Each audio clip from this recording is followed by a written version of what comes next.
BJP सांसद ममता महंतଙ୍କ विस्फोरक बयान पांडियान बबी जोगु पावरफुल थिले राजा चक्र बीजेडीर 24 वर्ष शासन रे सबुठी दुर्नीति और माफिया दबदबा चली से फिल करथिले। भरपूर खणी थिबा केउंझर सबुठु धनी जिला केउंझर रे सबुठु प्रभावशाली थिले राजा चक्र समस्ते तांको कथारे चलुथिले किए देइथिला राजा को एते पावर ताकु नै प्रश्न उठाइछन्ते ममता महंत। पुलिस घटनार तदंत करुछि जे दुर्नीति करिछि से दंड पाइबो बोली बीजेपी शासक ममता महंत कहछन्ते।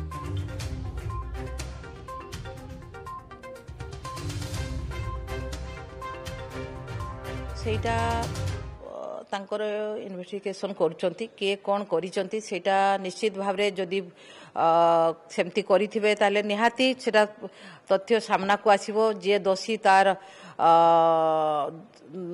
ताकू दोष जे करिथिबे ताकू निश्चित भावरे दंड मिलिबो।